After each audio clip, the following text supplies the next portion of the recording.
Let's get to our first hot take of the day. Oh, this one was a beauty. He who saves his country does not violate any law. No, he doesn't. I heard a guy say that once. I think it was Napoleon. Yeah, it's the famous Napoleon quote.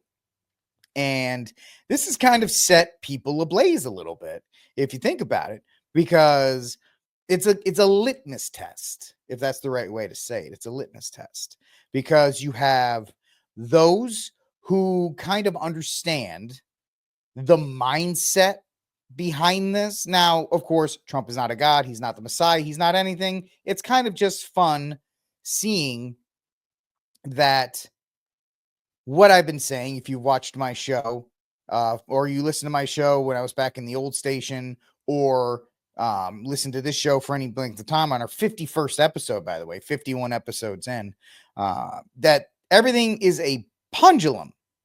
A pendulum. I don't know. Maybe I need to actually have some of my magic concoction. Ooh, that's the stuff. The pendulum. It swings back and forth, right?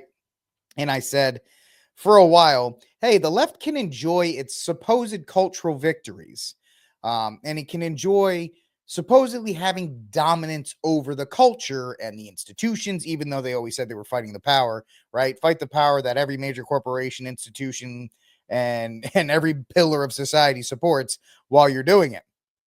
Punch. That's right, man. I just create words, right? As Thor said once, all words are made up. You just kind of have to wait around for somebody to make them.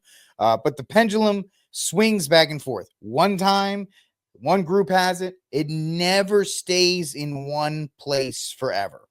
There will always be a pushback. That's what I was telling people in 2019 and 2020 with the LGBT, MAP stuff. Hey, man, they may have the youth now, but the youth will revolt because if it's stuffed down your throat, eventually you're just going to, the youth of this union are going to be the first to go, yeah, no, thank you. We're not going to do this anymore. Thanks for playing. And they do. If you've listened to, or if you watch any of those videos where kids are like, I'm an attack helicopter. You have to identify me that, and all these other kinds of things. Pendulums don't stay in one place. They swing back and forth. And I think the person who tweeted this actually says, you can't see it because my beautiful face is blocking it. I'll put myself down here. After 4 years of Jacobin terror, don't be surprised when Napoleon comes. And I know Jesse Kelly was famous for saying this, that there's going to be a time when somebody shows up that, the next Republican, we didn't think it was going to be Trump, but the next Republican after Trump is going to make Trump look like a teddy bear. And that's what we are seeing, this attitude. I do agree, Michael. If we don't start seeing some prison times and a lot of these other things, it's going to swing back. And I think that's what a lot of people who are not lost in the ecstasy of the first month of the Trump presidency are actually starting to look at it and go, ooh, I don't know if I really like this idea.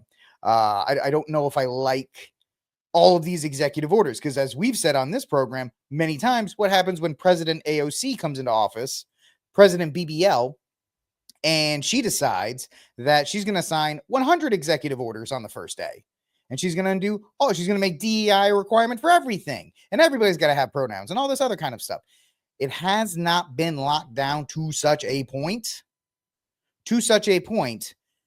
that it is comfortable. Now you have other people saying, well, with the dismantling of USAID and all of these other, he's dismantling the bureaucracy so it can never run again. Bureaucracies, man, they're like cold sores. They may go away for a while, but they will come back worse than before. So this is right. He's just poking bears. And this is Trump, typical Trump S posting, saying, I'm gonna put this on my truth because I'm gonna put it on truth and we'll see what happens. Well, everybody freaked out. The left freaked out. The right was like, I don't know if this is a great idea. And it's, it may be, it may not be. I don't really care. It's just funny. Let me know what you think in the comment section down below. Is this a good idea by him? Do you not care? Let me know what you are thinking in regards to this truth as he truths out. I personally think it's reflective of his attitude. And he's done a lot of stuff, right? The song he played at his inauguration, Melania's dress, all of these other kinds of things, that he has a different attitude going forward this second term. So there's your first hot take of the day. It's really our only hot take here on Rickcast.